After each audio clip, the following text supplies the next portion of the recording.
Hey everyone, I am reading through all the fighting fantasy game books. You can see my intro video up there, and today we are looking at Forest of Doom. And the first thing to say about this is it's a great book. After the first fighting fantasy, which was a collaboration between Steve Jackson and Ian Livingstone, they then went on to write their own ones. So Steve Jackson did The Citadel of Chaos, and Ian Livingstone did The Forest of Doom.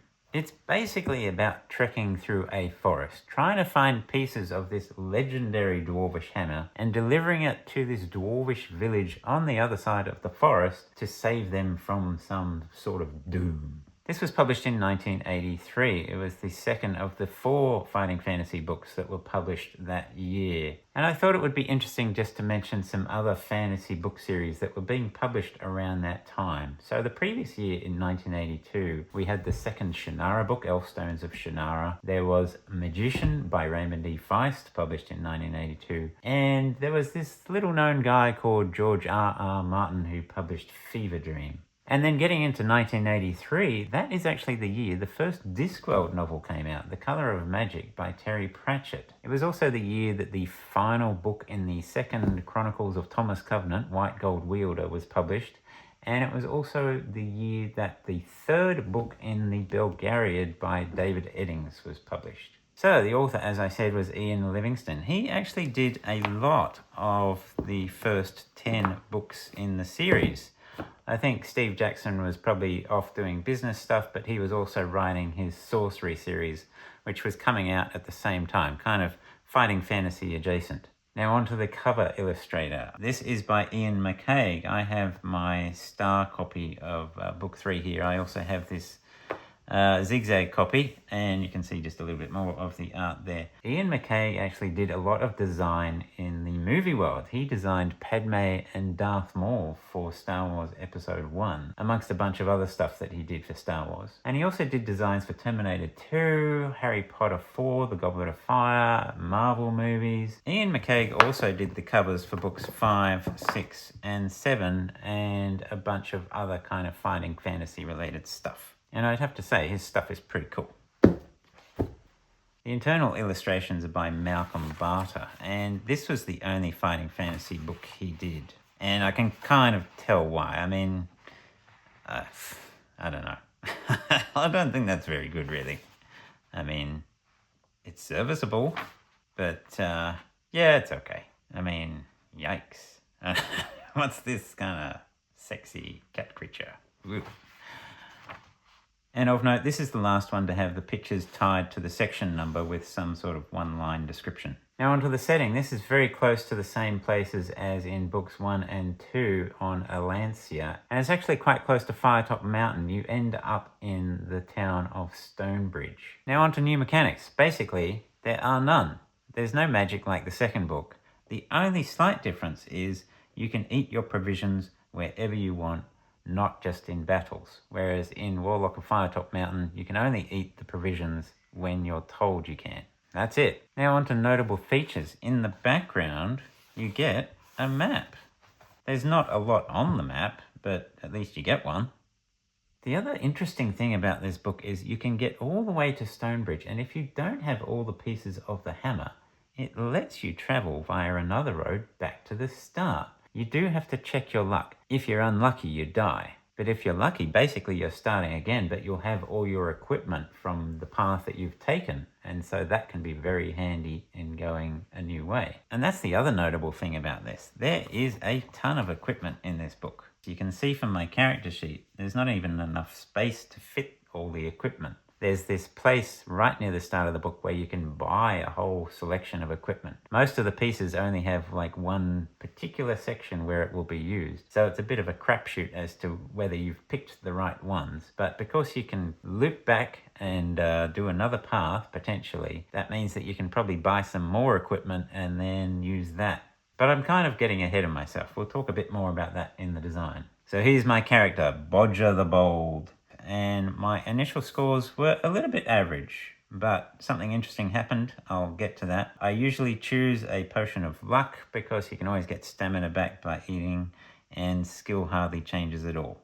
So it just seems like the logical choice to pick luck. Now onto my playthrough. Well, one of the first things that happened is I chanced on eating some mushrooms, and it actually swapped my skill and luck scores.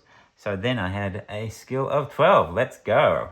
I almost got turned into a werewolf at one point. Almost got killed by a wyvern. I had a whole bunch of stuff that didn't get used. So I got to the end, but I didn't have either half of the hammer. I managed to pass the luck test, so I got to go back to the start to Yastromo's tower. The second time I went on a more direct line. I still didn't find anything, but I ended up with no provisions at the end and a stamina of 4 and my luck of 6. I still managed to pass the luck test, so I got to go again from the start. And even though I was in a dire situation, I took a different path and managed to get some of that luck and stamina back. I also managed to find one of the hammer pieces and ended up with a huge amount of gold. But I only had that one piece, and so when I got to the end, again I had to test my luck to go back to the start, and I failed. So I got taken out by the bandit arrows and died. So close and yet so far. So I rolled up a new character, Bodger the Boulder, and he had terrible scores, a skill of 7. Sure enough, he died on his first encounter. He lasted 7 sections. So I resurrected him as Bodger the Boldest. I didn't use a new character sheet because I couldn't be bothered writing all this stuff out again, but he had decent scores. This time I tried a new path and found one of the parts, but unfortunately when I got to the second part, because I knew where it was, I was missing a crucial item. So I had to do the luck check again. I managed to pass that, thankfully, and then I got the item that I needed, got back to the second item, and finally, I won the book. This is actually my first victory on a fighting fantasy book, albeit on my 3rd attempt. Here's my map. It's pretty detailed, actually. So, how many sections did I get through? Well, on my first attempt, I got through 158 sections. My second attempt, I got through all of 7 sections. And then on my 3rd attempt, I did it in 111 sections. Death by, well, that first time it was by those bandit arrows. And in my second attempt, where I'd finished all of 7 sections, I was taken out by hobgoblins. And so I did my read-through of the whole book. There's actually not all that many sections I hadn't visited, so it was fairly straightforward. Ian Livingstone tends to do designs that don't require a lot of bookmarks and lots of fingers in the pages, so it's fairly straightforward to read through everything. So onto the design. I have my map here. Spoilers if you're wanting to play. I mean, it's not really a spoiler seeing the map, just don't look too closely if you want to play it yourself, but the design is fairly straightforward. I'd say the design is kind of decent, if a bit just plain. And I'm going to go straight into story and theme here because they're kind of related in this sense. There's a strong sense of place in the layout of this land. I'll bring up the map again. You can see here it's basically a forest. There's some sort of river that goes across halfway. Then there are some hills, and then there's a bit more forest, and then you get to Stonebridge. Basically, no matter how far east or west you go on this map, as you travel north, you'll encounter the same sort of features. You'll pass the river. You'll get into some hills. You exit and enter the forest at certain points.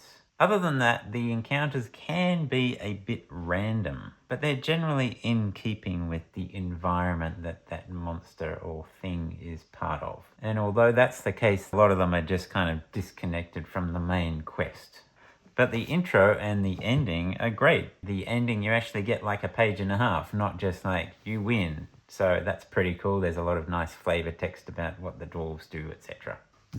Now on to difficulty. I'd say that this is pretty forgiving, especially on subsequent playthroughs, because you can easily avoid the places and situations that you know are bad. You almost always get the option of, there's this thing over here, do you want to investigate or continue on? And so if you know that this is a bad thing, you can just continue on. It's not like there are these roadblocks that you have to pass through. And my overall rating, I reckon this is a pretty good fighting fantasy. I give this one 9 out of 10. So that's it for Forest of Doom. What do you think of my rating? Do you think it's worth 9 out of 10? Okay, next up, we are going to be looking at Starship Traveler. I'll see you there.